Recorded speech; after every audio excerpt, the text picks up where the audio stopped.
여호와의 명을 쫓아 라는 말씀을 통해서 잠시 은혜를 받기를 원합니다. 이스라엘 민족이 애굽에서 나온 지 1년 만에 광야에서 이제는 성막이라고 하는 것을 처음 지어서 성막의 기쁨, 성막을 통해서 제사를 드리는 이 제사, 그래서 그때에 바로 이스라엘 백성이 새만 알지 못했던 일들이 성막을 통해서 전개되어 가고 있음을 볼 수가 있습니다. 저들이 제사를 드리는 날이 바로 구름이 성막 위에 머물러 진을 치고 있었다라고 했습니다. 하나님께서 친히 그들의 삶 중심에 거하시는 것을 보시는 날이 바로 이런 날이다라고 할 수가 있습니다. 그때 모세가 회막에 들어갈 수 없을 정도로 하나님의 영광이 회막에 가득 찼더라라고 성경은 말씀을 하고 있습니다. 성막이 건립된 후에 구름이라고 하는 매체를 통해서 하나님께서 백성들과 함께 하는 것을 가시적으로 보여주고 있음을 볼 수 있습니다. 이스라엘 백성이 광야 생활에서 낮에는 무더운 더위와 밤에는 또 갑자기 기온이 떨어지니까 춥습니다. 그래서 추운 날씨를 견디면서 40년 동안 지낼 수 있었던 것은 낮에는 구름 기둥, 밤에는 불 기둥이 저들 감싸 주었기 때문이라고 할 수가 있습니다. 여기서 구름은 하나님의 임재를 상징하고 그리고 가나안을 향하여 이스라엘의 군대를 지휘하는 지휘관으로 역할을 하고 있습니다. 구름이 가면 저들도 진을 다 챙겨서 그 자리에서 가야 하고, 또 구름이 멈추면 저들이 그때 어느 때이든지 밤이든지 어때든지 낮이든지 상관하지 아니하고 구름의 지시를 따라서 그 자리에서 모든 것을 멈춘 자리에서 챙겨서 다시 진행해야 하는 이러한 상황이었습니다. 그런데 저들이 구름이 멈춘 자리에 진을 치고 잤을 때에 그 구름 밑에서 평안을 느낄 수가 있습니다. 그리고 그 구름 밑에서 또한 안식이 있었습니다. 그러나 그 자리를 멈추고 구름이 이와 같이 진행하는 과정에서 보면 저들이 그 구름을 따라 행하지 아니하고 나는 하지 않겠다, 이런 사람 그 사람은 광야에 죽어요. 그러니까 광야 생활을 하는 가운데서 가나안 복지까지 가는 길은 저들 이스라엘 백성들이 구름 기둥과 불 기둥과 함께 존재하고 살아가는 것이 기본 원리였습니다. 다만 구름 안에 있고 구름이 따라가면 가나안에 들어갈 수 있습니다. 저들이 지금 가나안에서는 인도자도 없습니다. 이정표도 없습니다. 누가 먼저 가본 사람도 없습니다. 그런데 살 수 있는 딱 한 가지 길은 구름 기둥과 불 기둥의 움직임에 따라서 저들이 움직여야 한다는 사실입니다. 이것이 오늘 본문 17절에 말씀을 하고 있습니다.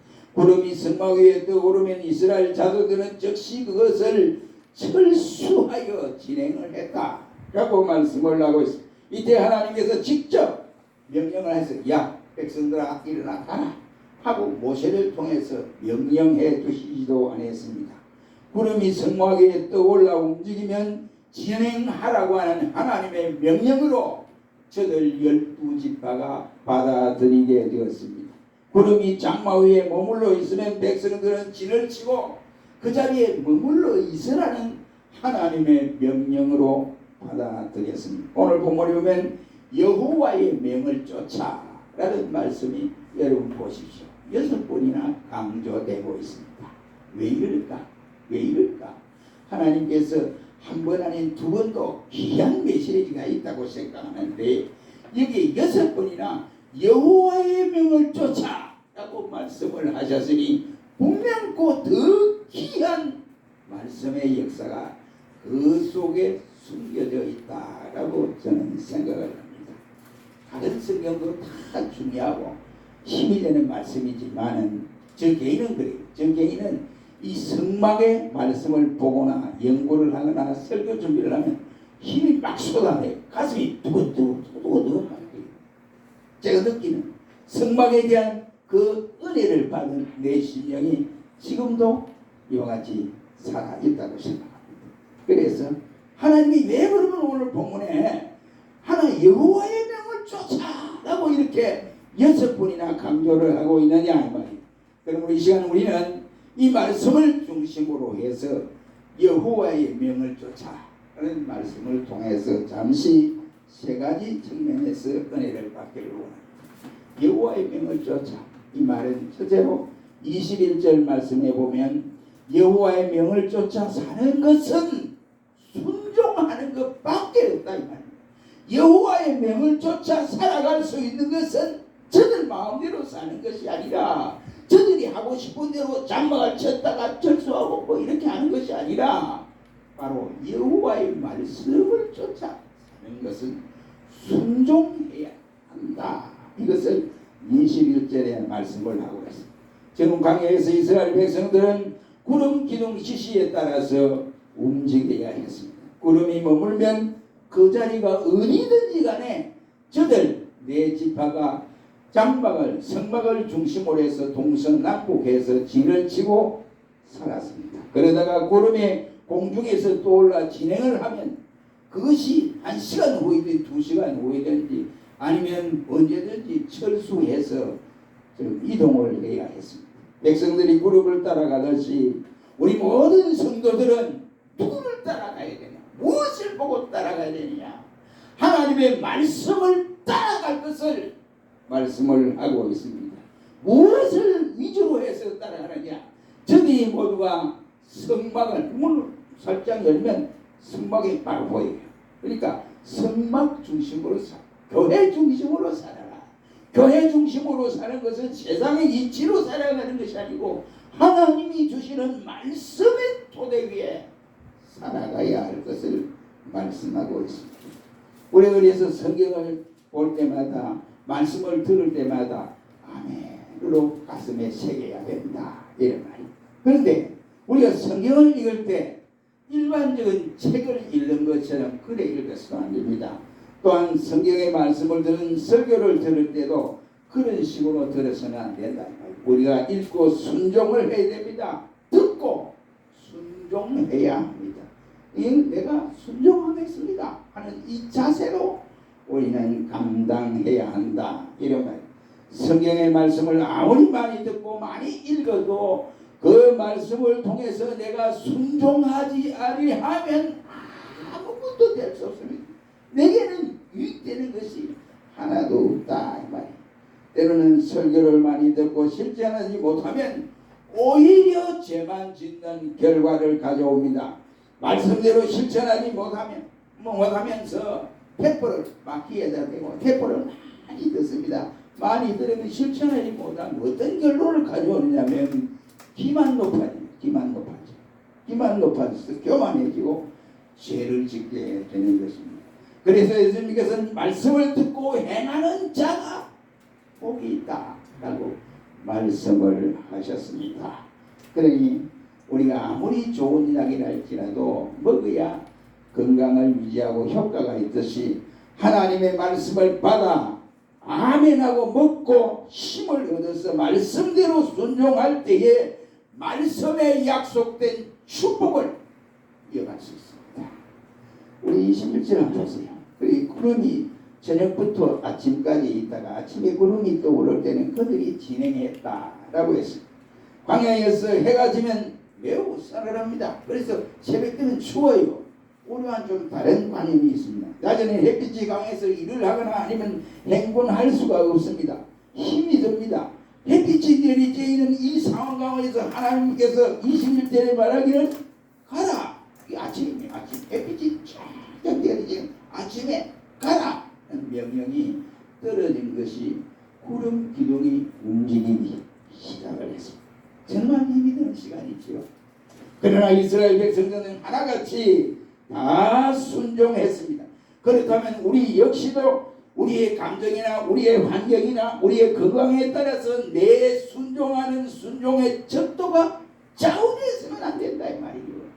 나의 중심으로 이것이 순종하느냐 안 하느냐 순종하는 그게 아니고 이 순종할 것은 바로 내가 어려울 때도 말씀을 통해서 순종을 해야 된다 이 말. 왜 그렇습니까? 하나님이 나를 인도하시기 때문에 그러한 것이다 이 말이에요. 나쁜 조건 속에서도 우리는 순종을 해야 합니다. 왜 그렇습니까? 그렇게 해야 하는 것은 하나님이 우리를 연단시키게 하기 위한 목적이라는 것을 우리는 깨달으셔야 됩니다. 지금 우리가 어떤 환경에 처해든지 이와 같이 간에 우리는 무조건 순종하겠습니다. 이런 고백이 일어나야 돼요.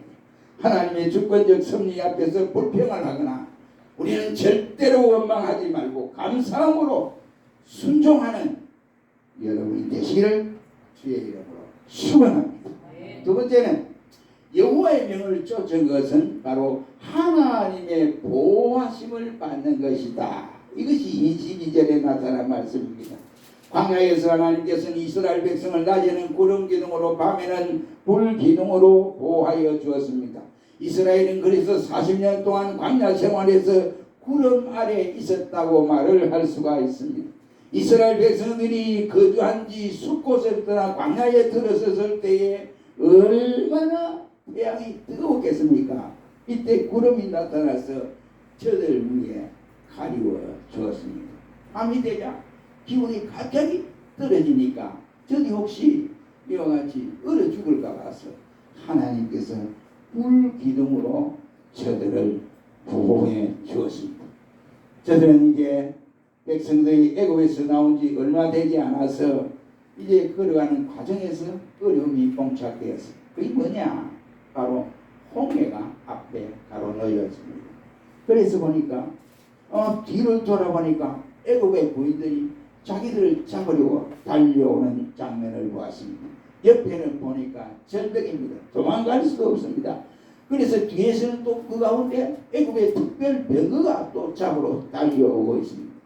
어느 곳으로 피할 수가 없는 진퇴양난에 놓여 있는 이스라엘에게 어려움이 있었습니다. 그러나 이스라엘에게 하나님께서 광명으로 이와 같이 비춰 날이 새기 전에 피하도록 만들어 주었고 애굽에는 캄캄한 밤을 주어서 저들이 혼비백산할 정도로 앞을 분간할 수 없을 정도로 하나님이 그렇게 교란시켜 주었습니다. 여기 구름은 길을 안내할 때 광명으로, 태양을 가리울 때는 그늘로, 또 원수들 앞에서는 흑암이 되어서 이스라엘 백성들을 치밀하게 보호해 주시고 있다는 사실입니다. 22절에 보면 이틀이든지 한 달이든지 아니면 1년이든지 구름이 성막 위에 머물러 있으면 백성들은 진행하지를 못했다라고 했습니다. 백성들 모두 한결같이 하루라도 빨리 가나안 땅에 가고 싶어 이와 같이 몸살이 나는 이러한 상황에 있습니다. 광야에서 그것도 한 자리에서 언제 출발할지 모를 정도로 과정에 정착도 못하고 있는데 1년 동안 예를 들어서 구름이 움직이지 않고 있을 때 여러분들이면 어떻게 행동을 하시겠습니까? 이스라엘 백성들은 그래도 구름 따라 순종했다 이겁니다. 우리에게는 때로는 하나님의 뜻이 내 뜻과 맞지 않아도 자신을 쳐서 복종해야 할 일들이 한두 번이 아닙니다. 그때마다 우리는 자신을 쳐서 순종해야 한다 이 말이에요. 내 뜻대로 안 되는 것은 우리가 하나님의 주권을 믿는 사람이니까 이것도 하나님의 뜻인가 보다 받아들이고 그 안 되는 순간 그것이 하나님의 뜻대로 된 것으로 믿고 하나님 감사합니다. 이 짧은 시간이라도 내게 뒤돌아볼 수 있는 시간을 주시니 감사합니다 라고 얘기합니다. 우리의 뜻대로 될 때는 좋아하고 감사하다고도 내 뜻대로 안 될 때는 낙심하고 불평하는 것은 신앙의 바른 자세가 아니다 이 말이에요. 예수 믿는 우리 신자가 은혜 받았다고 하는 신자가 내가 좋으면 해 그러다가 그만 자기 불리하면 그만 불통하고 불평하고 이것은 바른 신앙을 가진 신자가 아니고 은혜 받은 신자의 모습이 아니라고 말을 할 수 있습니다. 여러분 우리를 향하여 하나님의 뜻이 있기 때문에 때로는 우리에게 지체도 될 수도 있고 때로는 우리에게 어려움도 올 수도 있고 때로는 우리에게 환난을 당할 때도 있습니다. 내가 원하는 대로 되지 않아도 낙심하지 말고 우리는 하나님 말씀에 이것이 말씀이라는 말씀 앞에 순종하는 그 길이 나와 여러분이 가야 할 길이라 이 말이에요. 순종하시기를 바랍니다. 내가 원하는 대로 되지 않아도 절대로 낙심하지 마세요. 내가 원하는 대로 안 된다고 해서 하나님이 자기 백성을 그냥 죽으라고 가만히 방치하지는 않습니다. 이스라엘이 광야 40년 동안 하나님이 안보해 주셨어요. 그러니 죽을까봐 또 이와 같이 추워서 얼어 죽을까봐 구름기둥, 불기둥으로 역사하시던 하나님이십니다. 여러분, 순종이 뭡니까? 순종은 지금 나의 형편을 겸손히 그대로 받아들이는 것입니다. 예수님의 말씀처럼 내 원대로 마옵시고 아버지 뜻대로 되기를 원합니다 라고 고백을 하신 것처럼 우리는 일할 때 하나님의 뜻을 기다려야 됩니다. 하나님이 나를 통해서 하시고 나는 때를 잘 기다려야 그때가 되면 하나님이 우리를 안전자리에서 세우시고 하나님이 우리를 사용하실 날이 분명코 오게 됩니다. 결코 시간 낭비가 아니라 이런 말입니다. 우리가 주의 일을 할 때도 너무 조급하거나 서둘러지 말고 하나님의 뜻이 무엇인지 조용히 기다릴 필요가 있습니다. 구름기둥이 옮겨가면 그들의 수경지가 아무리 편안하고 또한 좋아도 이동해야 합니다. 저들 백성들은 언제나 구름기둥이 시선을 두고 살아가야 합니다. 구름기둥이 움직이면 즉시 움직여야 하기 때문에 구름기둥을 보지 못하고 12지파들이 그만 자기들 좋아서 막 지혜 안 좋아요 푹 잔다든지 엉뚱한 짓을 하고 구름기둥 움직이는 걸 못 봤다. 그건 큰일 나요. 다 죽습니다. 다 죽어요. 그러니 항상 저들의 시야는 성막을 중심으로 해서 성막 위에 구름기둥이 어떤 모습으로 움직이느냐 아니면 서 있느냐 이것을 파악을 하셔야 합니다. 다시 말을 하면 구름기둥이 움직이면 즉시 움직여야 되고 그리고 이것이 여호와의 명을 쫓아가는 길로 저들은 믿었기 때문입니다. 사울왕이 브레셋과의 전쟁을 앞두고 브레셋 군대가 자꾸 앞으로 전진해 옵니다. 그러니까 그때 사울왕과 선지자 사무엘이 이 약속을 했습니다. 내가 너희 당신이 전쟁에 나가기 전에 하나님 여호와 앞에 번제를 드리고 전쟁에 나가라. 이래서 약속을 했습니다. 약속을 했는데 보니까 백성들은 자꾸 이제 이 블레셋은 자꾸 점점 자기 진으로 돌아오고 또 군인들이 겁이 나서 도망을 가고 이런 상황이 있습니다. 이 시간을 보니까 때를 보니까 사무엘 선지자 올 때가 되는데 아무 소식이 없어요. 그러니 사울왕이 마음이 다급했습니다. 아이고 안 되겠구나. 이러다가 우리 군인들 다 도망가고 나만 남구나 안 된다. 그래서 회막에 들어가서 번제를 드렸습니다. 번제를 드려서 나오니까 사무엘이 들어와 있는 거예요. 왜 사무엘 선지가 왕이요 거기 왜 들어갔습니까? 지금 뭐합니까? 그랬더니 이제 사울왕이 하는 말이 당신과 나와 약속 시간이 됐는데 당신이 오지 않고 내 군사들은 자꾸 겁이 나서 도망을 가고 이러니까 어쩔 수 없이 내가 불갑을 걸을 수밖에 없었습니다 라고 했어요. 그때 사무엘이 책망을 하고 있습니다.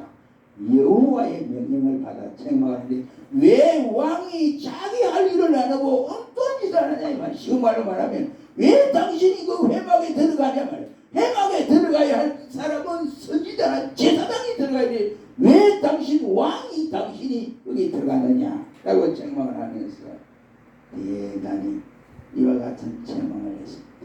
왕의 대답이 말하기를 백성들이 무서워 흩어지고 당신은 정한 시간에 오지 않고 부득이하여 번제를 내가 드렸습니다 라고 했습니다. 여기서 우리가 깨달을 수 있는 것은 부득이하여 라는 말을 합니다. 어쩔 수 없이 내가 그러했다. 할 수 없이 그러했다. 이런 말을 합니다. 그리고 현실이 요구되기 때문에 그랬습니다.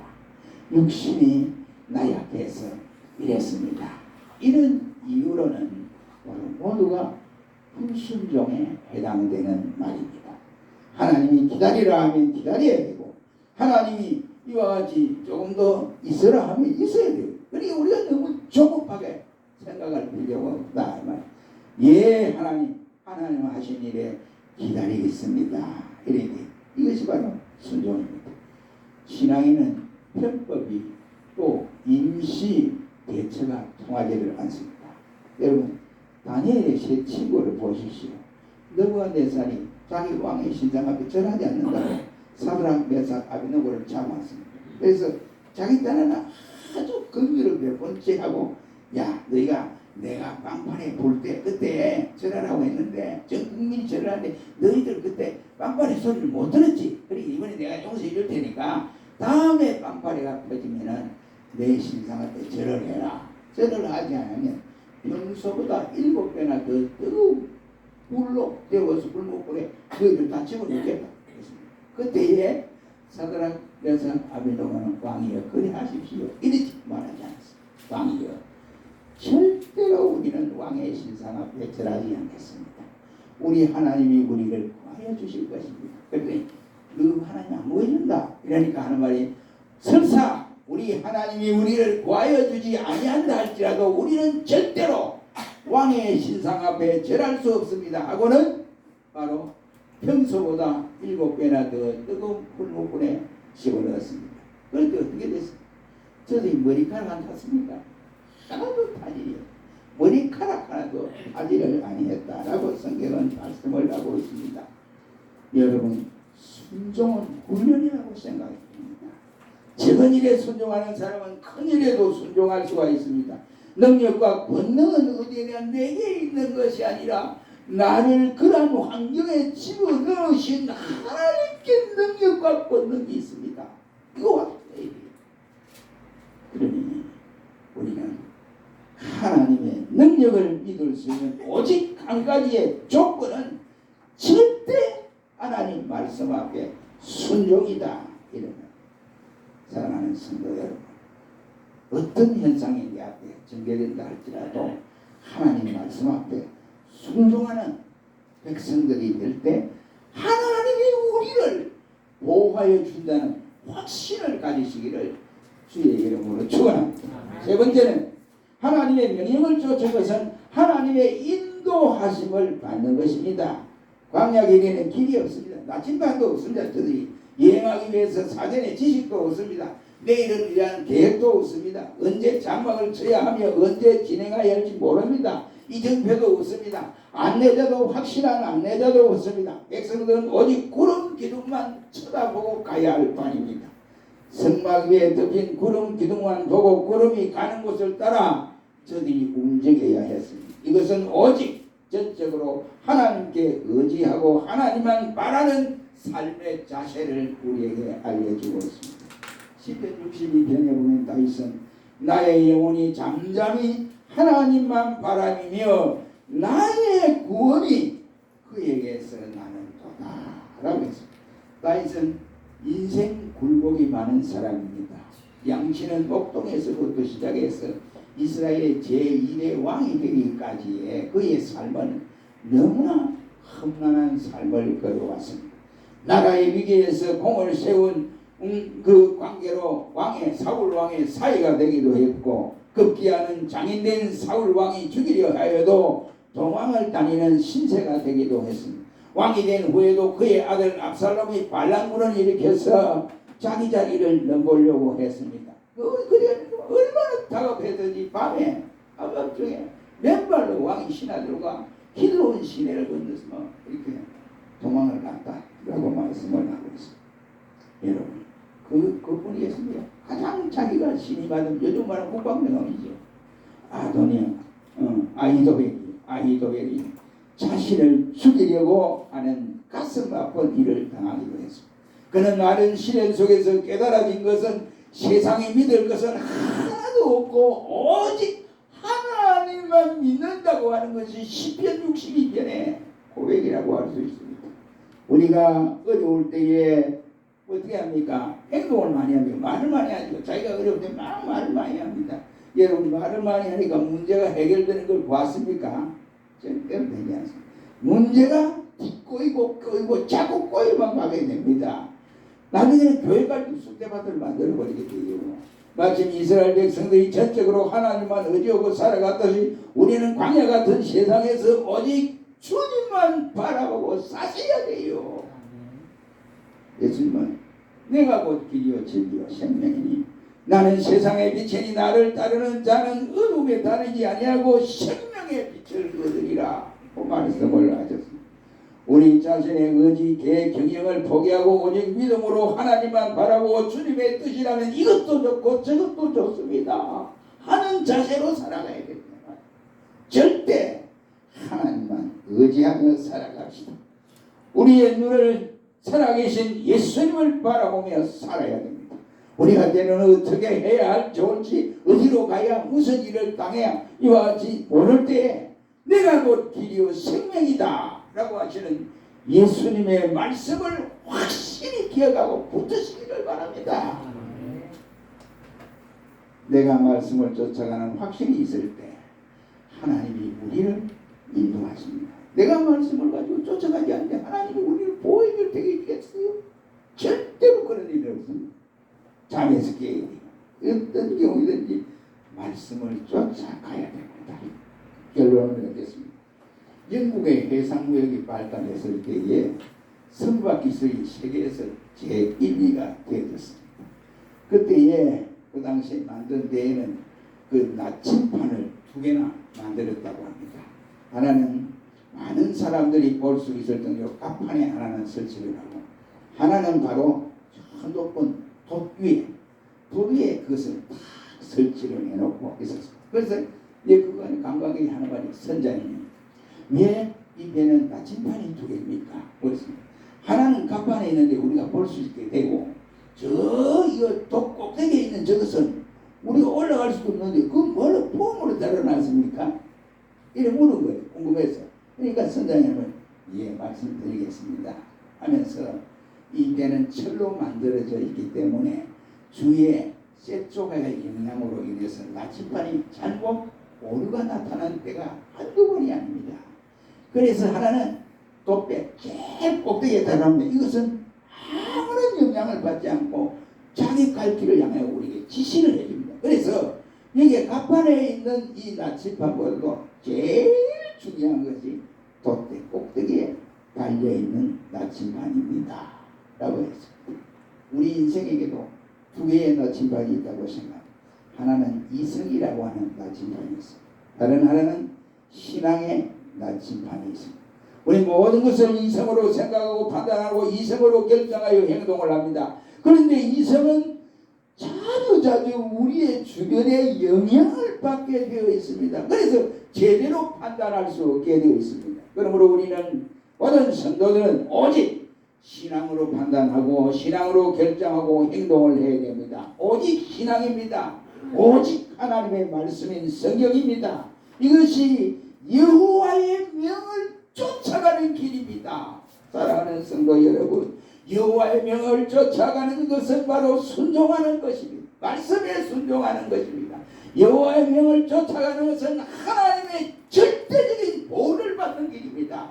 여호와의 명을 쫓아가는 것은 하나님의 인도하심을 받는 길입니다. 우리 모두 여호와의 명을 쫓아가시는 우리 모든 성도들이 되시기를 주의 이름으로 축원합니다.